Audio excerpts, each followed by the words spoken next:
Mesopotamians! They've got a history that could date back to 10,000 BC. That's a long time, and a lot can happen in that time. I'm Big Chetty. I'm Adam Andrews, and today on Bumblebee, let's talk about the top 10 unusual events from ancient Mesopotamia.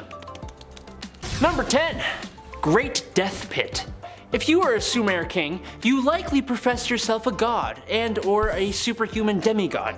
As such, your followers and members of court were required to treat you as such, with a level of devotion Andrew saves only for his collection of empty drink bottles he keeps at his desk. Can you please clean that up? Hey! What I'm sure Andrew doesn't expect from those empty bottles is that when he bites the dust, they too must do the same to accompany him to the afterlife. Sumerian kings absolutely did. The biggest example of this ritualistic offing would be the Great Pit of Delifing, discovered in 1922, which was the resting place of approximately 1,800 people, all of which served different kings and queens in the Sumerian capital city of Ur. Some of these followers may have been poisoned, others had a less than ceremonious demise as they had prominent holes in what should be rather intact parts of their skulls. Number 9. Hanging Gardens. Here's a quote from Greek philosopher Strabo. The ascent to the highest stories by stairs, and at their side are water engines, by means of which persons appointed expressly for the purpose, and are continually employed in raising water from the Euphrates into the garden. Namaste. Yes, the Hanging Gardens of Babylon. The Hanging Gardens of Babylon! I said it twice, oh my goodness, must be kinda cool. What a magnificent sight it must have been, a magnificent construction of beauty, even predating the pyramids of Giza by a rough estimate of 5,000 years. We'll get to that later. Trouble is, this one is kind of a gray area. Here's the later. It could be completely made up by Strabo and others like him, or it could have been destroyed, as there are some depictions of a garden existing in a grand palace on the river Tigris near modern-day Mosul, but we're just not sure. We're not exactly sure. So, beautiful gardens, I hope they were there. Number 8. Sumer. The Sumerians were the oldest known civilization in Mesopotamia. They created the first cities, and a large part of their success and the success of the Mesopotamians in general was due to the invention of irrigation. The land around the Tigris and Euphrates was not so great. It was fertile but prone to flooding pretty often.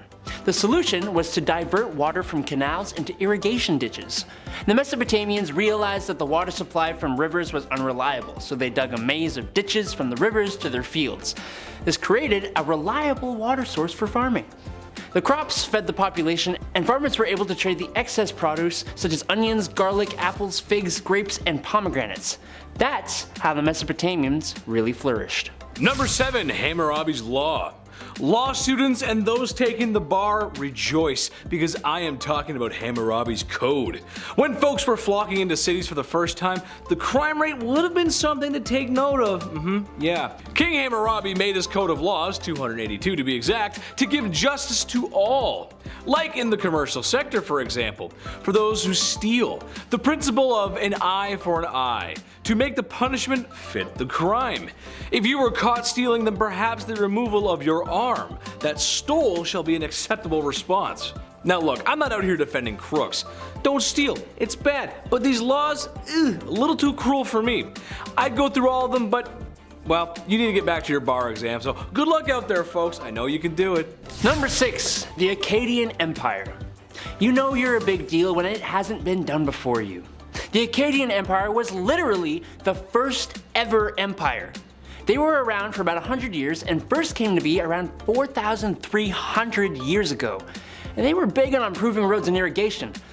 Only problem is that irrigation doesn't really help you out much when it stops raining for 290 years. The large southern part of the empire was pretty dependent on the northern part for most, or more like all, of its crops and food. So when a drought struck and took away the food, a panicking northern population went to seek help from their southern brethren, who, in return for all the years of food, put up walls to keep them out. Boom! An inciting incident for a violent conflict that brings down an empire. It's that simple, kiddos. Number 5, the Gentleman's Tablet. Hey, at the end of the day, we're only human, and sometimes we do as they do on the Discovery Channel. We wouldn't be here if the people of ancient times did not put on a little Marvin Gaye and just feel the groove, baby. Well, strangely enough, not much has changed since then, and that includes our own curiosity with each other's gabagool. My generation has OnlyFans, the last generation had Playboy and Penthouse, and maybe the Martha Stewart magazine. That woman can do no wrong.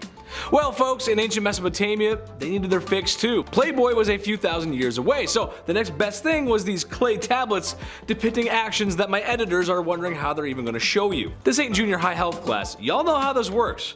So did the ancients. It's why there's a few of these tablets floating around and, in different positions, taking bricked up to a whole new level. Number 4, a pillar of flesh.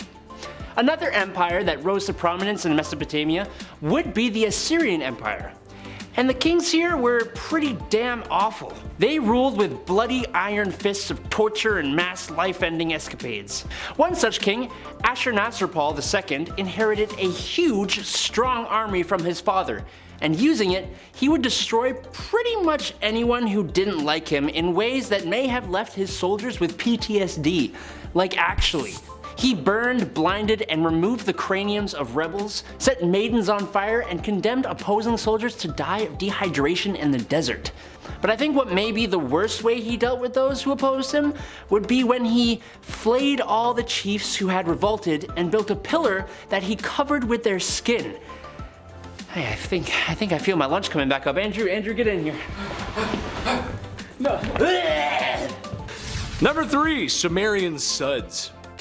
If you're like me, then you love a good beer. Frankly, I could drink them ice cold or warm, just like our friends across the pond. Cheers, how are you doing? I'm doing great, thanks for asking. With that being said, I could never enjoy my Canadian lifestyle if it weren't for the Sumerians, as they may have invented the first beer. No more drunk hockey fights, no more coddy weekends in the Muskokas, and no more just sending her buddy. You gotta send her. Being the agricultural revolutionaries that they were, it makes sense that they would discover the fermentation process of wheat. Tablets found in excavations depict people drinking out of large jars that are speculated to be filled with a gorgeous 3.5% brew, which if you ask me, is the best way to enjoy said beverage, with friends around you in a big jar. Number 2, Gilgamesh. Even if you don't know who it is, it's likely you have heard the name Gilgamesh. In Mesopotamia, Gilgamesh was the hero of Uruk, just like how Big Ched is the hero of my dreams. And in said city, stone tablets and even the art on walls tell his stories and legends. That's Gilgamesh, not Andrew. According to the stories, his mother was thought to be the goddess Ninsun, and his father was, give me a sec here, Lugalbanda, the god king of Uruk. And apparently, this half-man, half-god was the ruler of the city for 126 years, which would be completely insane if it were actually true. It could be, we don't actually know. The second half of the epic poem of Gilgamesh is all about him trying to figure out the meaning of life. And buddy, I mean, same here. We're all just dust in the wind, dude. Dust in the wind. Number 1, the wheel, the cradle of civilization. There's a lot that happens in Mesopotamia, and Adam and I would need a whole history class to tell you everything that was happening in the Middle East. Maybe one day we'll actually teach a class, who knows? Yeah, maybe that'd be a good idea. But one thing I can tell you is that thanks to ancient Sumerians, we have wheels. Maybe it was a pottery wheel. Maybe it was for a carriage. Maybe it was because we just like to make stuff. I don't know, but I don't think I need to tell you how important wheels are and how they literally reinvented the wheel. It was extremely revolutionary. Boats, floats, doors, stores, drawers, planes, trains, cars, Mars if you count the rover, bikes, flour mills, gears, cogs, clocks, and your 11th grade best friend Buddy. He was wheeling and dealing. Well, that's gonna wrap up today. Make sure to like, comment, and subscribe here at Bumblebee. Yes, and if you too want to make some pottery with us, then check out our socials down below. I've been Adam Andrews. And I've been your other host, Big Chetty. Be like Patrick Swayze in the Ghost movie, you know what I mean? Where it's like this, yeah, it's like this thing, it's like, oh my god. Okay, now that didn't help. No, that didn't help, that, no. Well, that's gonna wrap up today. What? Oh. Well, that's... We're all just dust in the wind, dude. Dust in the wind. We're all just dust in the wind, dude. Well, speaking of dust in the wind. That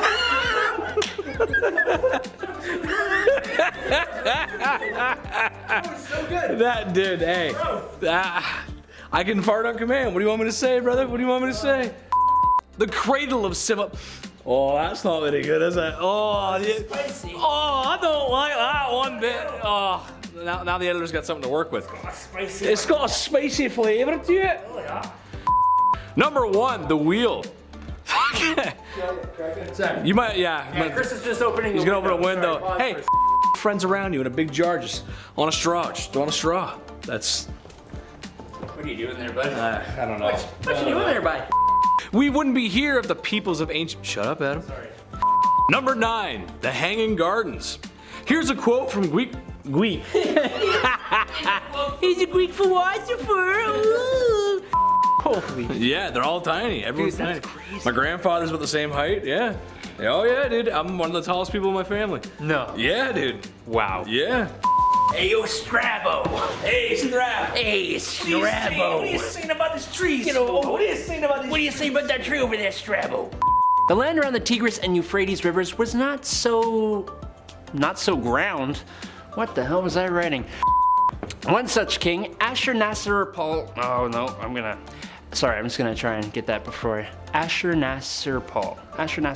Oh, okay. Hey, I think I feel my lunch coming back up. Andrew, get in here.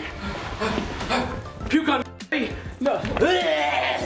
Oh wow, that's gonna be weird. Yep, that's gonna be. I don't know.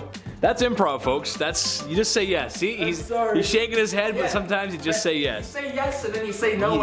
No, never no. It's yes and. You say yes, but then you say no later on. Puke on me.